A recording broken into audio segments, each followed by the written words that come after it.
La réconciliation, les rancœurs dans le cœur ne servent à rien. Je pense bien que les Ivoiriens, dans cette entremise, doivent comprendre qu'ils doivent vivre ensemble, faire de notre pays vraiment un pays d'union et de solidarité. À part la politique, nous sommes toujours des frères, quelle que soit la situation qui arrive. Donc je pense que comme les deux leaders ont pu écarter le passé, je pense que nous, les habitants aussi de cette ville et sur le fond même de ce pays, on doit faire autant. Un ouf pour la paix en Côte d'Ivoire. Comme on le dit, dans un pays, quand il n'y a pas de paix, il n'y a pas d'avancée. Alors il faut qu'on ait la paix pour que le pays aille ensemble.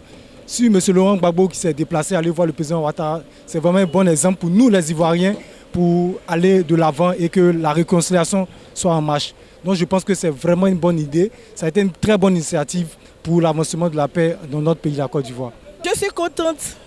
Je suis contente, vraiment je suis contente.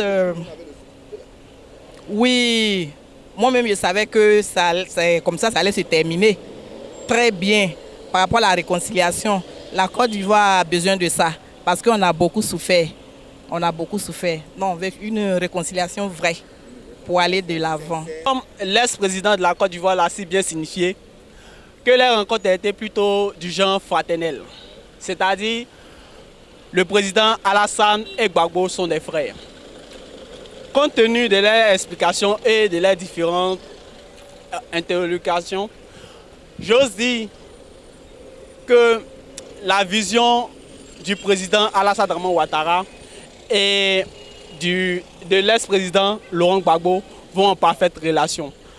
Donc, si les rencontres est pour le bien des Ivoiriens, nous concourons aux idées qui vont exposer aux... D'abord, je dis merci au président de la République et au président Gbagbo. Je suis très content de leur rencontre. Et quand on sait que cela peut contribuer à la réconciliation nationale, je crois que c'est une très bonne chose.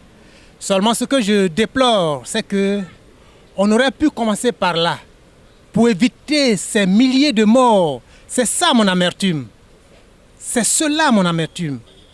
Donc, franchement, je demande que ce qui est enclenché puisse continuer jusqu'à la fin parce que ça peut permettre à la Côte d'Ivoire de revenir comme au temps de Houphouët-Boigny, par exemple, où il y avait la paix. Et donc, vraiment, je demande à tous nos dirigeants de continuer dans cet élan. Je veux que le pays aille de l'avant et que tout le monde soit en liberté, en paix. Beaucoup parce que c'est le dialogue. Nous voulons le dialogue. Voilà. Pour que la Côte d'Ivoire soit en paix. S'il y a eu cette rencontre, moi je suis très content. Je pense que, comme Houphouët le disait, le dialogue c'est l'arme des forts. Et je crois que c'est important que dans un moment, dans un pays, à un certain moment, il faut se parler. Et Gbagbo même a eu l'habitude de dire « asseyons-nous et discutons ».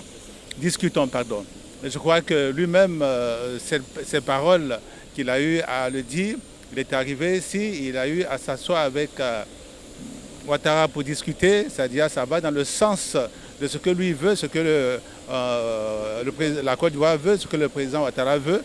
Et donc je pense que c'est une bonne chose. Le dialogue doit se poursuivre pour que ceux qui sont en prison, la paix revienne et que tout le pays puisse s'entendre et que le dialogue puisse permettre au pays d'aller véritablement vers l'émergence.